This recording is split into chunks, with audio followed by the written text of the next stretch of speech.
Yes, I've played up to the Safari Zone more than 5 times. You're gonna have to add a couple zeros. Alright, I've messed up the first swag PC of the day. That means runs are doomed.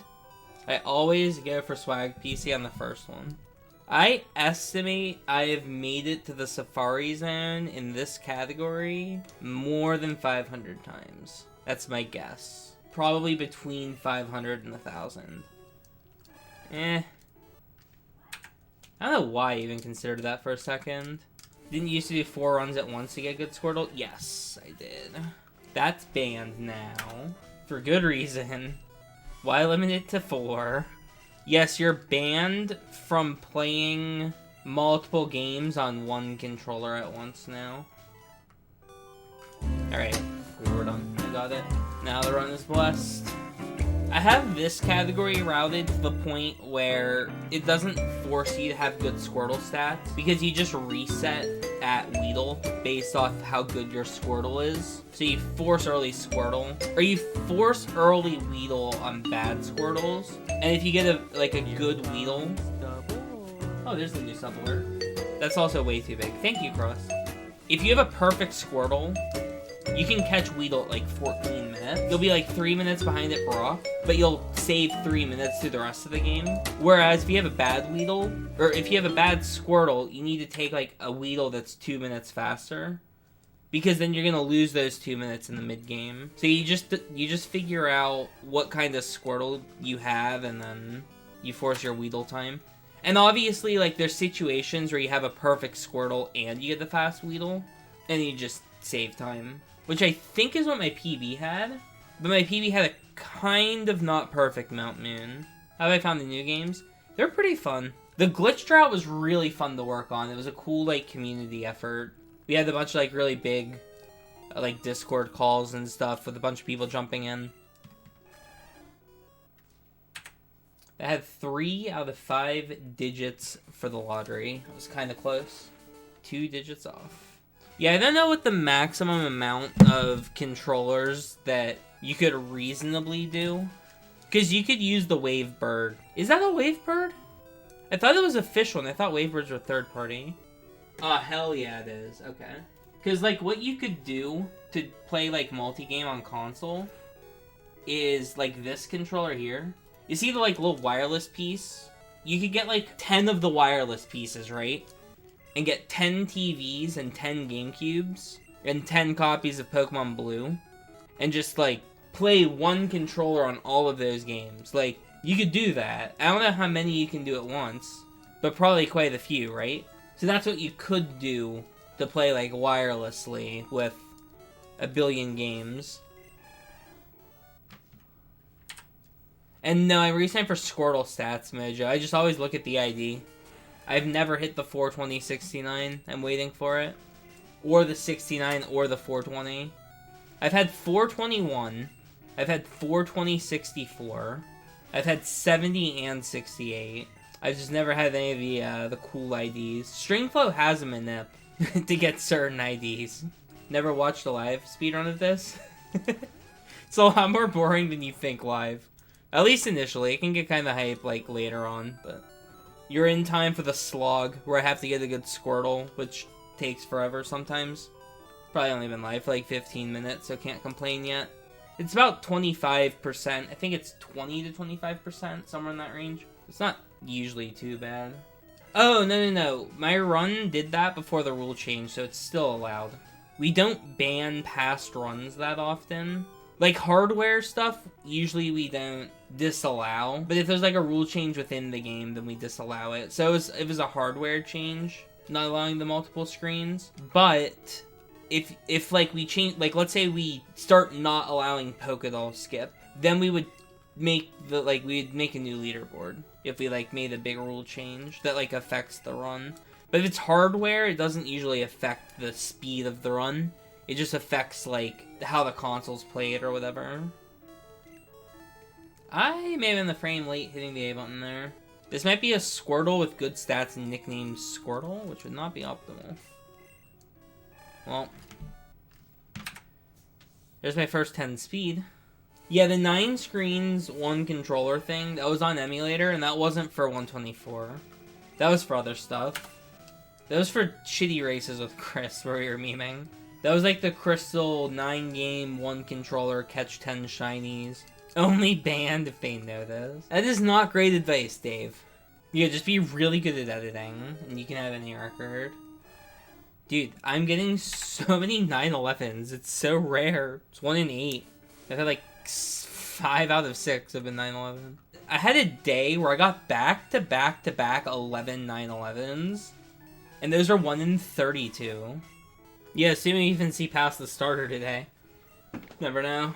I'm looking for... I need 2 out of 3 good stats.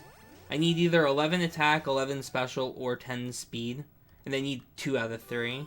So the attack needs to be 11 or higher DV, which is a 5 out of 16 chance. Special is 6 out of 16 to be 11. I need 10 or higher DV. And then speed is 8 out of 16. So I basically flip a coin for speed, and then I need to hit basically a 5 out of 16 or a 6 out of 16. Usually you take speed, and then 1 stat. It's pretty rare that you get 11-11 with 9 speed, but you still take that if you get it. And then 3 fights are awful. There's quite a few reasons we play blue. Pretty much every aspect of blue ends up just being slightly better than red. There's not very many aspects that are good in red version. Alright, well, there we go. Bad special is always a pain. It's the worst stat to be bad. I will still take it. We picked Squirtle because it's just the best Pokemon by far. Like, you might be thinking Bulbasaur evolves 4 levels earlier, so Bulbasaur would be better. But we have to play pretty far through the game no matter what. So even if we picked Bulbasaur, Bulbasaur would still get to level 35 before we're able to switch Pokemon. And Bulbasaur's garbage. It's so much slower than Squirtle. Squirtle saves about 15 minutes up to the 2-hour mark by being significantly better.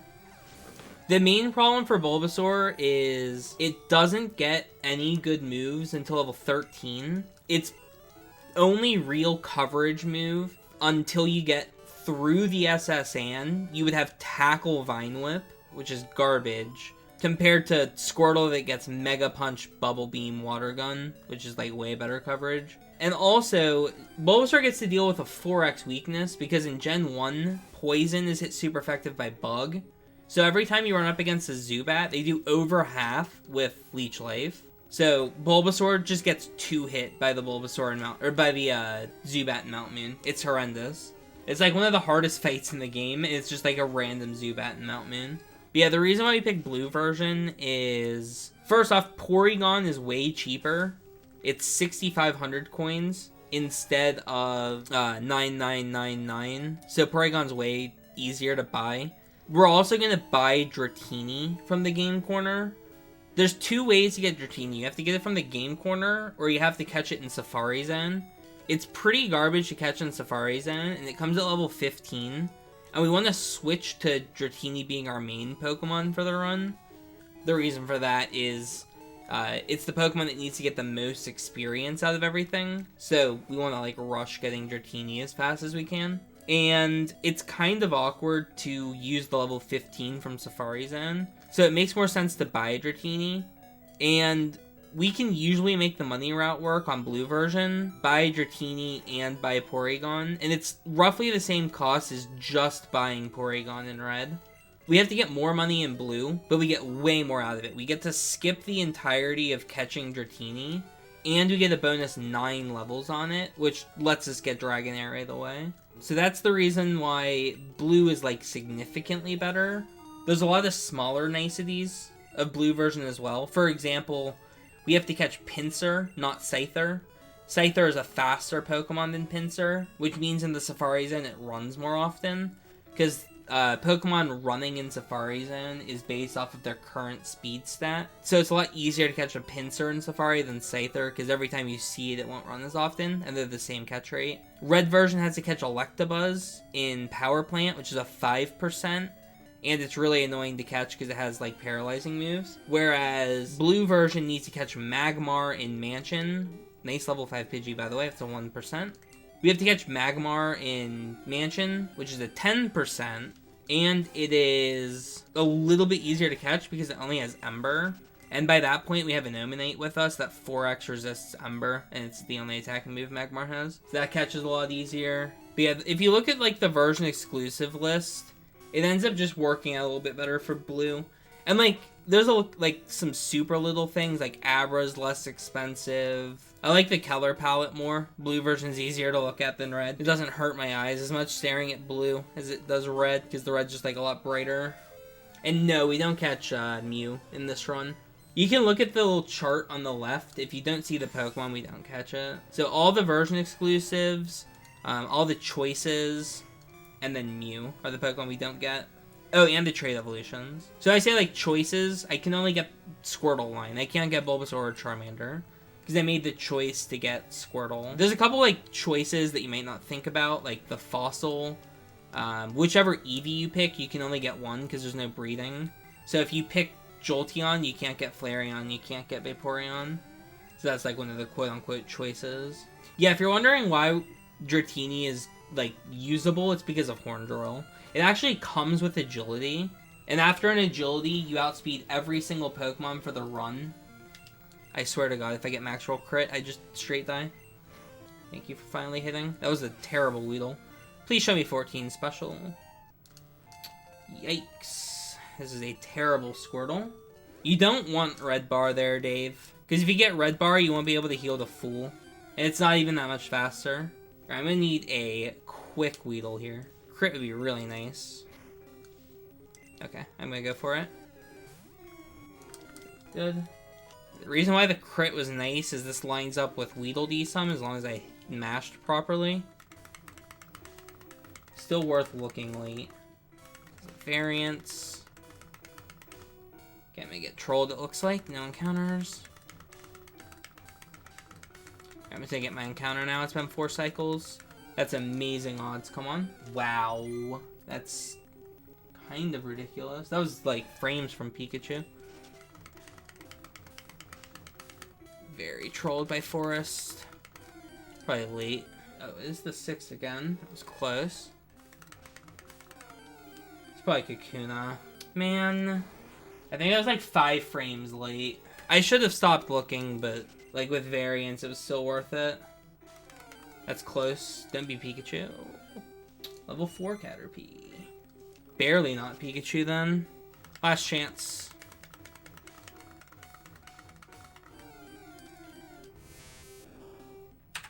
Unlucky. Yeah, you can force certain encounters. It's really difficult and really awkward to explain in depth how it works. Think of it like each encounter takes up a certain percentage of the slots. Like here, I can show you this. So here's like all the encounters in the game, right? If you look at the top here, you can see the percents.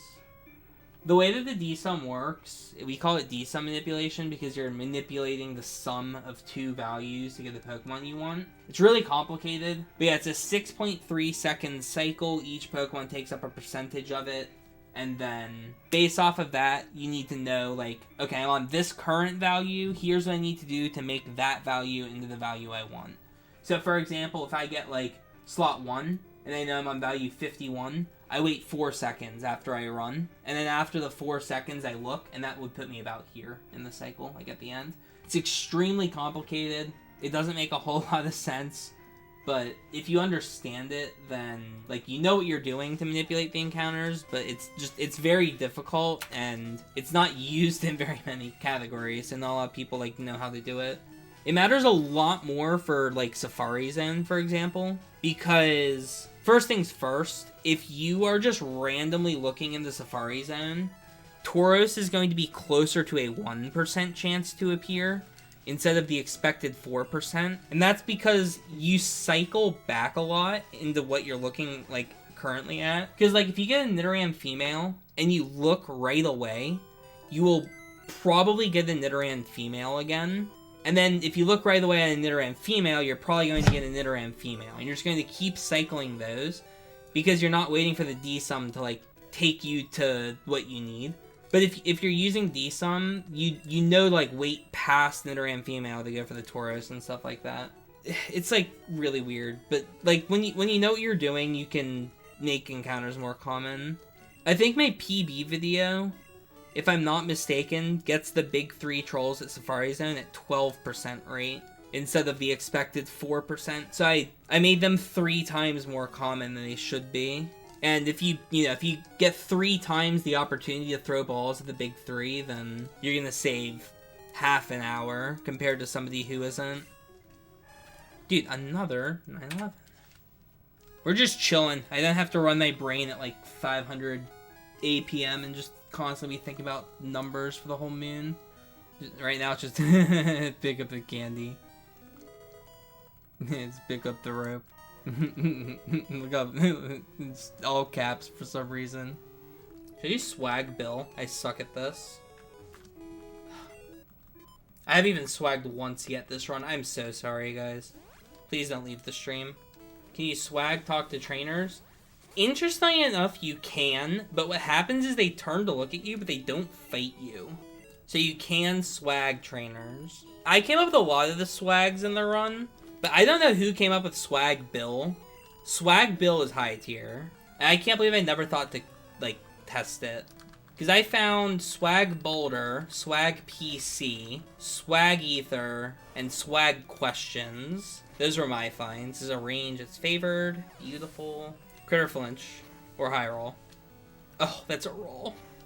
I got a roll. I can work with that. Get him. Thank you.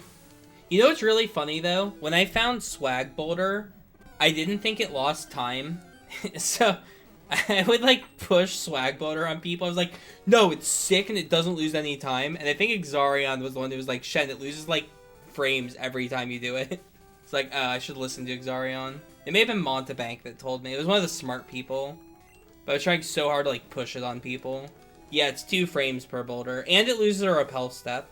I'll show you what happens if you swag a trainer, by the way, on this next trainer. Unless I suck. Dude, stop. I suck. Oh, what? Wait, I swagged the trainer. You can't swag trainers. What? Wait, why can you swag this trainer? You can't swag trainers. They just look at you and they don't fight you. Why was I allowed to swag this trainer? I was just showing that it doesn't work. What? You literally cannot swag trainers. I don't know why that worked. Yeah, that's literally... I did not know that would happen. I assumed he would look at me and not fight me. Because that's what normally happens. Yeah, maybe it's literal frame perfect. Right? No. No, because swag's always frame perfect. I don't know why that worked, and I can't explain it. Alright, does this work? It works! Is it a gentleman thing? What if it's based off trainer class? Because it doesn't work on bug catchers. Because I've tested it on Route 3. Dude, I'm gonna have to mess around with this. I'm gonna have to gain an understanding on my newfound discovery.